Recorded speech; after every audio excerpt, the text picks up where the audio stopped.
Assalamualaikum warahmatullahi wabarakatuh. Kembali lagi bersama saya di mengenal tokoh wayang. Kali ini kita akan mengenal tokoh wayang yaitu Jin Nakula dan Jin Sadewa. Ini Jin Nakula, satunya Jin Sadewa. Ini kembar ya, Jin kembar. Karena wujudnya juga menyerupai Raden Pinten dan Tansen atau Nakula Sadewa saat muda. Namanya pun Nakula Sadewa. Karena nama Nakula Sadewa itu sebenarnya bukan nama asli dari Raden Nakula Sadewa, melainkan nama dari kedua jin kembar penunggu alas Wonomarto. Nakula Sadewa saat lahir itu namanya Pinten dan Tangsen ya. Setelah babat alas Wonomarto, baru setelah mengalahkan kedua jin Nakula dan Sadewa ini, Pinten Tansen berubah nama menjadi Nakula dan Sadewa, seperti itu. Dalam dunia pewayang Jawa, terutama dalam lakon babat alas Wonomarto, tokoh Jin Nakula dan Jin Sadewa memiliki peran yang sangat penting dan bersifat filosofis. Mereka bukan Nakula dan Sadewa dari Pandawa, melainkan jin yang bersemayam di hutan Wonomarto, yang kelak akan menjadi kerajaan Amarta, dan namanya disandang oleh Raden Pinten dan Tansen, sehingga sekarang dikenal menjadi Raden Nakula dan Sadewa, seperti itu. Pengenalan bentuk wayangnya. Sebagai jin yang bersemayam di hutan angker, Jin Nakula dan Sadewa digambarkan dengan wujud yang gagah, namun tetap memiliki ciri-ciri yang gaib. Mereka seringkali terlihat serupa seperti kembarannya para Pandawa, yaitu Pinten dan Tansen.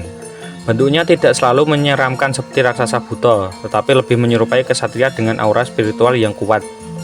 Ciri-cirinya meliputi memiliki wajah yang berwibawa, terkadang dengan mata yang tajam tetapi tidak ganas. Pakaian mengenakan pakaian kebesaran yang menunjukkan statusnya sebagai penguasa kerajaan Wonomarto atau Indraprasta. Dalam beberapa versi, wujud mereka sangat mirip dengan Nakula dan Sadewa Pandawa, melambangkan hubungan batin dan takdir antara mereka. Peran dan filosofis kisahnya. Jin Nakula dan Jin Sadewa adalah entitas gaib yang telah lama menguasai hutan Wonomarto. Mereka adalah salah satu pemimpin dari para jin yang mendiami hutan tersebut. Di bawah kepemimpinan Prabu Jin Yudhistira dan Jin Dandun Wacono, peran utama mereka adalah pada lakon babat alas Wonomarto, di mana para Pandawa yang kalah dalam perjudian mendapat tugas untuk mengubah hutan angker menjadi kerajaan. Ketika Pandawa mulai membersihkan hutan, mereka dihadang oleh para jin, yaitu Nakula dan Sadewa. Dari para Pandawa, Raden Pinten dan Tansen maju untuk menghadapi Jin Nakula dan Jin Sadewa.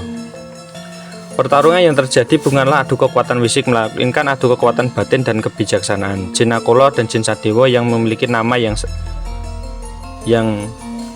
sekarang disandang oleh Raden Pinten dan Tansen menyadari bahwa takdir mereka adalah menyatu dengan sang kesatria sejati setelah dikalahkan oleh ketulusan dan kebijaksanaan dari Pinten dan Tansen.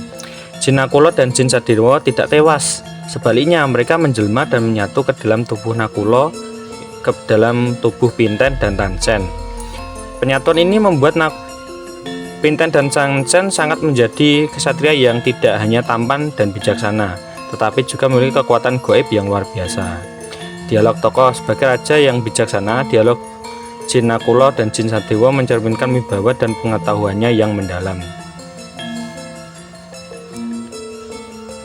Hei bocah menungso, apa kowe wani-wani mlebu alas iki? Panggonan para jin.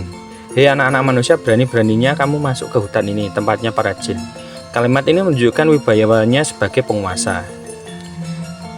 Yen pancen sira pantes dadi kesatria, ayo buktike kawicaksanaanmu marang aku.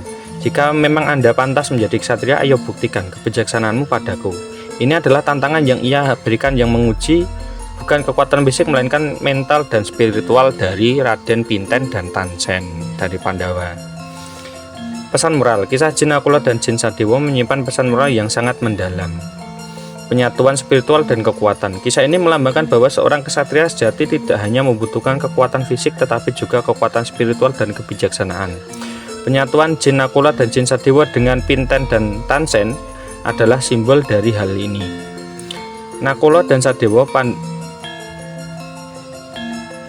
para Pandawa berhasil mengalahkan jin ini bukan dengan kekuatan, melainkan dengan ketulusan dan kebijaksanaannya. Ini mengajarkan bahwa ada kekuatan yang lebih besar dari sekedar kekerasan. Pembukaan hutan untuk dijadikan kerajaan adalah metafora untuk perjuangan membangun peradaban.